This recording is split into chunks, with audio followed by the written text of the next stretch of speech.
കിട്ടിയത്. എനിക്ക് തോന്നുന്നത് ഇത് 13 മിനിറ്റ്, ജൂറിക്ക് ഒരു 3-3.5 മിനിറ്റ് കേട്ടപ്പോഴേ ബോറടിച്ചിരുന്നു. എന്നാൽ ഇവർ ഇരിക്കേണ്ട അവാർഡ് പറഞ്ഞെടുത്ത് തന്നതാവാനും 13 മിനിറ്റുള്ള ഒരു പാട്ടാണ് ഇപ്പൊ പാടിയേക്കണതല്ലോ. ഇതല്ല അതിന്റെ യഥാർത്ഥമായിട്ടുള്ള സ്വരൂപം കേട്ടോ. ഇതെന്റെ തോന്നിയാസായിരുന്നു. പക്ഷെ അത് കുറച്ച് സ്ട്രെയിനാണ് പാടുന്നത്. അത് ഇന്നും കഴിച്ചൊന്നുമില്ല ശരിക്കും ഉച്ചയ്ക്ക്, അല്ലെങ്കിൽ അത് പിടിക്കാറില്ല. പക്ഷെ എനിക്ക് നമ്മുടെ ഗിരീഷ് പുത്തഞ്ചേരി എന്നുള്ള മഹാനായ എഴുത്തുകാരൻ അസാധ്യമായിട്ട് ഞാനവിടെ അടികൂടിയിട്ട് എഴുതി തന്ന ഒരു പാട്ടുമാണിത്. ഫസ്റ്റ് പല്ലവി എഴുതിയിട്ട് ഞാൻ കൊച്ചി എന്താണ് അടുത്ത പ്രോഗ്രാം അതിനെപ്പറ്റി സംസാരിക്കും. അല്ല പ്രകാശ്, ഇത് അദ്ദേഹം ഭാവ്യാമി എന്നുള്ള എഴുതിയിട്ട് പല്ലവി എഴുതിയിട്ട് എൻ്റെ അടുത്ത് വൈകുന്നേരം ഞാൻ ഷൂട്ട് കഴിഞ്ഞ് വന്നപ്പോൾ, എടാ മോനെ ഇതൊന്ന് പാടടാ. അപ്പോഴത്തെ അണ്ണനാമി നല്ല മൂടില്ല, അണ്ണൻ മീനെ പോലെ വെള്ളത്തിലായിരുന്നു. അപ്പോൾ എനിക്കാണെങ്കിൽ അത് ആ അവസ്ഥയിൽ പാടിയിട്ടും കാര്യമില്ല. ഞാൻ പറഞ്ഞു, അണ്ണ ഒരു കാര്യം, ഞാൻ കുളിച്ചിട്ടൊക്കെ ഫ്രഷ് ആവുന്നത്, ഞാനിന്ന് ഇത് നോക്കട്ടെ എന്ന് പറഞ്ഞു. അപ്പോൾ ഈ നോക്കട്ടെ എന്ന് പറഞ്ഞാൽ അദ്ദേഹത്തിന് ഇഷ്ടമായില്ല. ശരത്തെ നീ എത്ര പടം ചെയ്തിട്ടുണ്ടോ? ഞാൻ പറഞ്ഞു വലിയ പാട്ടാണ്.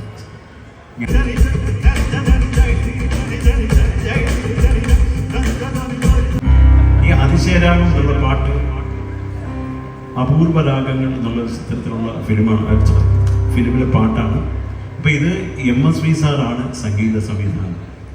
അദ്ദേഹം എന്ന് പറഞ്ഞാൽ എന്താണ്, അതിന് പകരം വേറെ ആരുമില്ല കേട്ടോ. അദ്ദേഹം ഒരു മലയാളിയാണെന്നുള്ളത് ഞാൻ എന്താ പറയുക, ഒന്നും പറയാനില്ല എനിക്ക്. അപ്പം അദ്ദേഹം എൻ്റെ ഗുരുനാഥൻ ഡോക്ടർ M. ബാലമുരളികൃഷ്ണൻ അദ്ദേഹത്തിനെ കണ്ട് ചോദിച്ചു വന്നു, അപൂർവ രാഗങ്ങൾ എന്നൊരു ഫിലിം ഞാൻ ചെയ്യുന്നു, അപ്പോൾ ഏതെങ്കിലും ഒരു അപൂർവ രാഗത്തിലൊരു പാട്ട് വേണമെന്നുണ്ട്.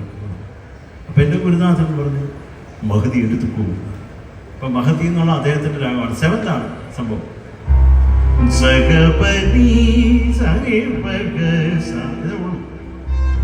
അതിലൊരു ഈ ഒരു 7th കോഡാണ് ആ രാഗം.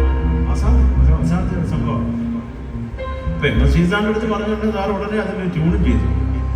അപ്പം അത് നിങ്ങൾക്ക് വേണ്ടി ദാസേട്ടൻ പാടിയതാണ്. ഇത് രാഗമാലിക്കാണ്, വേറെ രാഗം കൊണ്ടുള്ളത് കേട്ടോ. നമുക്ക് ഇത് മാത്രം പാടുന്നു. അതിശയരാഗം. ഗായകനുമായ ശ്രീ ശരത് സാറിനും കൂടി നമ്മൾ പൊന്നാട അണിയിച്ചുകൊണ്ട് ആദരിക്കുകയാണ്. അദ്ദേഹത്തെ ഏറെ സ്നേഹത്തോടെ വേദിയിലേക്ക് ക്ഷണിക്കുന്നു. Thank you so much sir.